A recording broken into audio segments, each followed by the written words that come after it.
नमस्कार, डी-एस चॅनलमध्ये आपले स्वागत आहे. पश्चिम बंगाल, पॉंडिचेरी आणि आसाम या 3 राज्यांमध्ये भारतीय जनता पार्टीला मिळालेल्या यशानंतर नाशिक जिल्ह्यातील येवला शहरात आनंदाचे वातावरण पाहायला मिळाले. भारतीय जनता पार्टी तसेच युवा मोर्चाच्या पदाधिकाऱ्यांनी आणि कार्यकर्त्यांनी एकत्र येत जोरदार फटाके फोडून जल्लोष साजरा केला. यावेळी एकमेकांना पेढे भरवून आनंद व्यक्त करण्यात आला. कार्यकर्त्यांमध्ये प्रचंड उत्साह पाहायला मिळाला. पक्षाच्या विजयाला विकास आणि जनतेच्या विश्वासाची पावती असल्याचे सांगत कार्यकर्त्यांनी पक्ष नेतृत्वाचे आभार मानले. तसेच भविष्यात पक्ष संघटना अधिक बळकट करण्याचा निर्धारही यावेळी व्यक्त करण्यात आला. येवला शहरात साजरा करण्यात आलेला हा जल्लोष कार्यकर्त्यांच्या उत्साहाचे प्रतीक ठरला. या प्रसंगी भारतीय जनता पार्टी युवा मोर्चाचे जिल्हाध्यक्ष व नगरसेवक समीर संदडिया, माजी नगराध्यक्ष बंडू क्षीरसागर, ज्येष्ठ नेते धनंजय कुलकर्णी, माजी तालुकाध्यक्ष नानासाहेब लहरे, व्यापारी आघाडीचे जिल्हा उपाध्यक्ष गणेश दोडे, तरंग पटेल, बापू गाडेकर, युवराज पाटोळे, चेतन धसे, गणेश गायकवाड, सचिन साबळे, दिनेश परदेशी, जितेंद्र करेकर आदी भाजप कार्यकर्ते पदाधिकारी मोठ्या संख्येने उपस्थित होते. डी-एस मराठी न्यूजसाठी दीपक सोनवणे, येवला. भारतीय जनसंघाचे संस्थापक डॉक्टर श्यामाप्रसाद मुखर्जी यांनी जनसंघाची स्थापना केल्यानंतर त्या पश्चिम बंगालमध्ये गेल्या 75 वर्षामध्ये कधीही सत्तांतर झालं नव्हतं.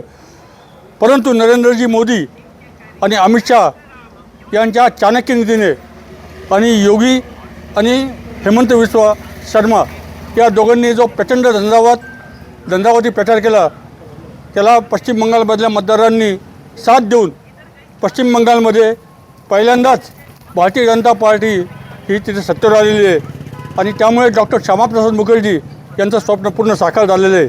धन्यवाद.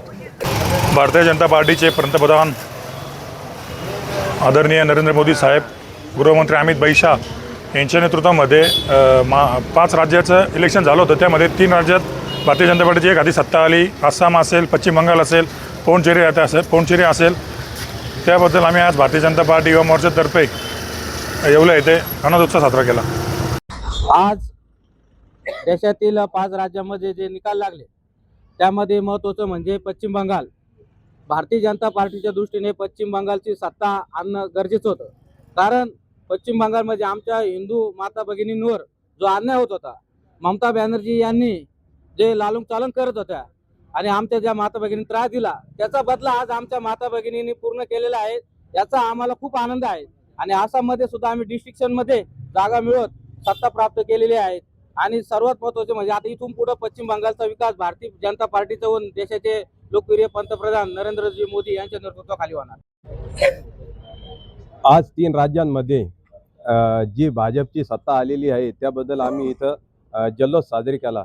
खऱ्या अर्थाने स्वर्गीय अटल बिहारी वाजपेयीजींचं एक स्वप्न होतं की पश्चिम बंगालमध्ये ही भाजप सरकारची सत्ता यावी म्हणून. तसेच पंतप्रधान नरेंद्र मोदीजी व गृहमंत्री अमित शहाजी यांचं देखील स्वप्न होतं आणि ते आज या इथे साकार झालेले आहे. तसेच पश्चिम बंगालमधील जनतेला व तिथं होणाऱ्या अत्याचारांना आता कुठेतरी या लोकतंत्राच्या माध्यमातून न्याय मिळेल.